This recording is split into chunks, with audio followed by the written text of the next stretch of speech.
une des raisons pour laquelle Vienne est considérée comme capitale de la musique, c'est parce qu'il y a un grand nombre de compositeurs qui a habité ici à différentes périodes durant les derniers siècles. Et nous, justement, on s'est retrouvés devant le monument aux compositeurs modernes. Si vous retournez, c'est un monument qui a été inauguré il y a quelques années à l'honneur de Alban Berg, Gustav Mahler, Schoenberg. C'est parce que vous aimez la musique classique contemporaine. Si ça vous dit rien, c'est pas grave. Gustav Mahler, ça vaut la peine. Ça fait déjà longtemps. Il était directeur de l'Opéra de Vienne, qui est derrière nous, il y a plus de 100 ans. Et c'est lui qui a réformé un grand nombre de manières de faire des représentations, par exemple d'éteindre la lumière dans la salle pour que le spectacle soit vraiment au premier plan. Parce qu'avant, on venait, on bavardait, on mangeait, et là maintenant c'est voilà. Et puis l'orchestre n'est plus sur la scène, il est dans une fosse d'orchestre. Beaucoup de choses qu'on connaît qui sont normales pour nous aujourd'hui quand on va à l'opéra, c'est lui qui les a instaurées. Et donc c'est pour ça que c'est quelqu'un qui a mis la musique sur un piédestal. Et donc Gustav Mahler, M-A-H-L-E. C'est un Autrichien, mais qui a travaillé aussi en Allemagne. Parce qu'on s'y perd, les Allemands et les Autrichiens. C'est des cousins. C'est des cousins. Les Français, les Belges et les Suisses. Voilà. Et puis tant qu'à faire, les Sénégalais, tous les francophones. Ouais. Entre Gabonais, on se perd aussi. Voilà, exactement. Il était compositeur et d'ailleurs il était marié aussi à une femme qui, en tout cas dans le monde germanophone, est très connue, qui s'appelle Alma Mahler. Qui était un peu sa muse, mais qui visiblement est une femme extraordinaire parce qu'elle a tourné la tête à tout le monde. Elle s'est séparée de Gustav Mahler pour vivre une histoire avec le peintre Oskar Kokoschka et qu'il l'a connu et elle l'a quitté après et elle a été mariée au célébrissime écrivain Franz Werfel. Et donc, en gros, elle était avec tous les hommes. Elle s'est tapée les meilleurs, quoi. Voilà. Et apparemment, elle avait un charme fou, elle était très belle. Et voilà. Donc, mais elle devait avoir un caractère assez spécial aussi. Donc voilà. Mais donc, c'est pour la petite histoire comme ça autour. Mais justement, donc l'opéra, c'est important aussi parce que, d'une part, l'opéra de Vienne est très connu. C'est un opéra de rang mondial. Et il a par contre aussi une spécialité qui n'existe plus beaucoup aujourd'hui. En fait, c'est un opéra où on a un programme qui change tous les jours. En fait, très souvent, si vous regardez là où vous habitez, dans les grandes villes, d'ailleurs Paris, New York, Berlin, mais normalement, vous avez une production, elle a une première, elle est jouée pendant un mois ou deux peut-être, et après vous avez la prochaine première, et vous avez la prochaine production, et après c'est fini. Et d'ailleurs, on a un autre opéra à Vienne, le Théâtre de Vienne, c'est comme ça qu'il fonctionne. L'Opéra de Vienne a gardé un système plus ancien qui fait qu'en fait, quand une production commence, il la garde. Alors évidemment, il y a des premières ici pour en fait la rue, le boulevard sur lequel nous sommes là, qui est le Ring. Donc cette avenue avec 3 voies et toutes les voitures qui s'attendaient et les tramways. En fait, c'est le tour de la vieille ville, et donc c'est pour ça qu'elle s'appelle le Ring, l'anneau. Et nous avons une autre route qui fait le tour des arrondissements intérieurs qui s'appelle le Gürtel, donc la ceinture. Et en fait, ça correspond à d'anciennes fortifications de la ville. Donc en fait, à chaque fois que vous êtes à l'intérieur de cette route, ça c'est important, c'est très important. En 1857, L'Opéra de Vienne.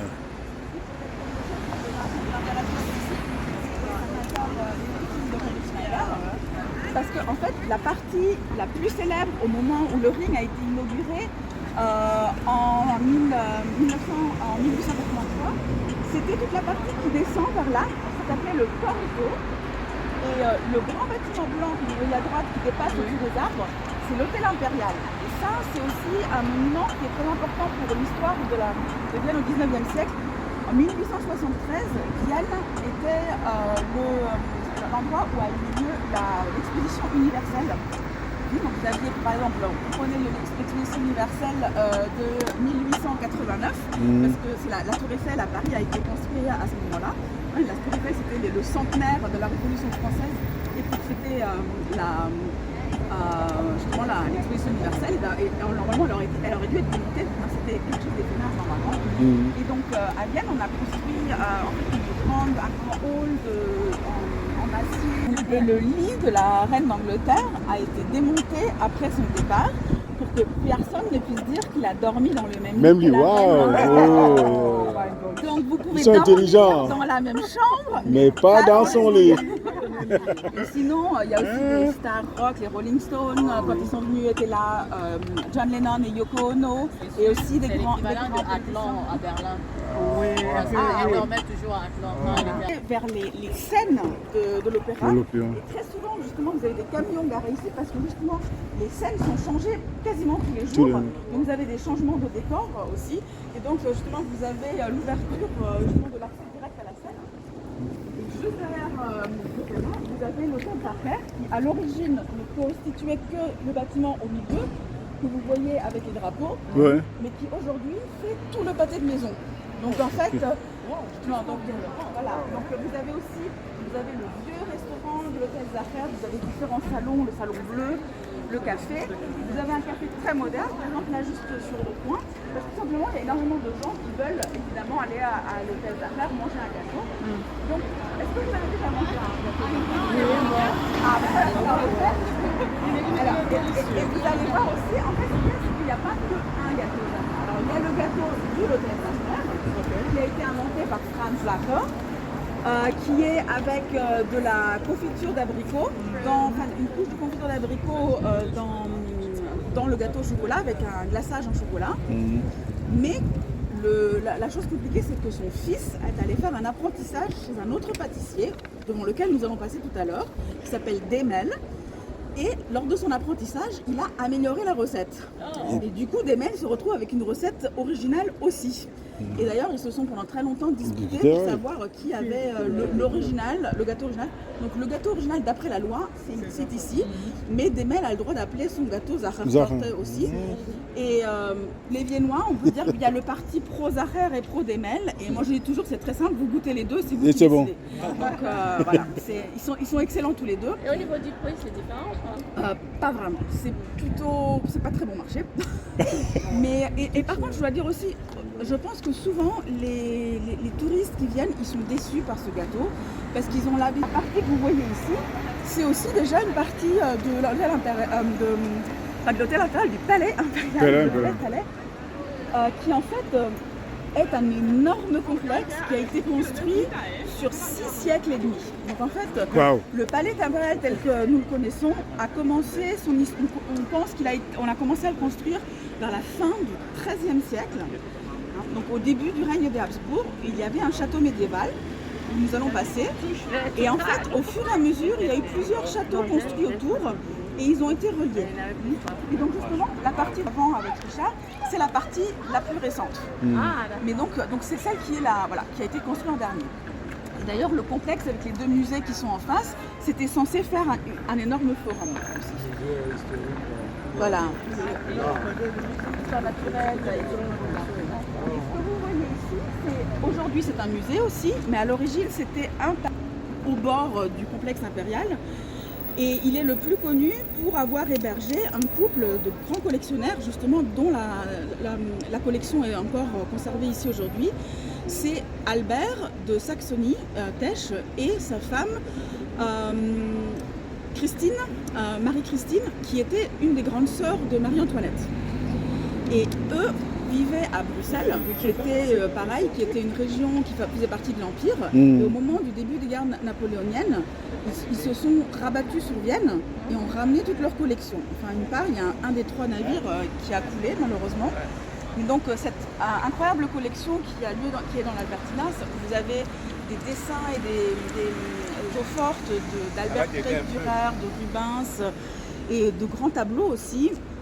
Et surtout maintenant, socle, et bien ça, c'est des restes de la muraille. Donc les remparts de Vienne, vous pouvez l'imaginer, vous en avez à peu près à 3 endroits dans Vienne. Ouais. Il y a encore des endroits où vous avez des moments surélevés. Et en fait, ça correspond aux bastides qui faisaient des coins comme ça, encore renforcés. Et justement, les palais et les maisons étaient construites dessus au bout d'un moment parce que justement, on ne s'en servait plus vraiment pour se protéger. Et donc, il faut imaginer les gens qui avaient leur maison ou leur palais là, ils avaient une superbe vue parce que justement, c'était pas construit dehors. Donc l'opéra, en fait, a justement bouché ce trou. Et pareil, de l'autre côté, les gens dans les faubourgs, ils avaient une vue sur la ville qui était imprenable. Aujourd'hui, ils sont le long de la rue qu'on appelle la Zweierlinie, justement, où il y a aussi toute une sorte de... Ils étaient en bas-fond alors, les gens dans les faubourgs, par rapport aux autres. Hein. Étant en Oui, bas, oui, ils si pouvaient on voir veut, mais comme ils sur étaient des loin parce qu'en montagnes. fait, il faut imaginer, c'est à 200 mètres. Donc, ils étaient plus bas, mais bon, il y avait de l'espace. Mais effectivement, eux, ils avaient une plus belle vue parce qu'ils Voilà, ils étaient sont en plus haut. hauts. C'est toujours mieux d'être en ville. Ils ont toujours des avantages. Moi, je voudrais savoir, Albertina vient du nom Albert. Oui, en fait, oui, ça vient du nom justement de Albert de Saxony. Et il y en a qui disent, parce que c'est Albert et Christina, c'est Albertina. Voilà. Ok, c'est- donc ça veut c'est- dire Christina. Christina, c'est la mais vous avez raison, c'est Albert en fait. Hein, voilà. Ça veut dire qu'on a mélangé les deux noms. Voilà, le mari et la femme. on les a fusionnés. Voilà. Et sinon, est-ce que vous êtes passé devant la statue de Mozart justement? Oui, elles ont fait les Et ben, photos. cette statue, à l'origine, elle Non, était- mozarienne. elle se trouvait ici. Et Attends. elle était là parce Ça, qu'il je y a comprends. le café Mozart. Et cette statue a été enlevée au moment de la Deuxième Guerre mondiale pour la protéger. Et après la Deuxième Guerre mondiale, en fait, parce que toute la place que vous voyez là, elle n'existait pas. Il y avait une maison. Et elle a été entièrement démolie par les bombes. Vous avez 200 personnes qui ont été ensevelies sous les gravats. Et justement, en tout cas, on n'a pas voulu remettre cette statue ici. Et les Viennois ont décidé qu'elle serait... C'est pas la même mondiale, c'est 300 minutes. On prend son nom de croissant. Tu connais l'histoire, non? Je te raconte l'histoire du croissant. L'histoire du croissant. Ça veut savoir. Croissant de lui.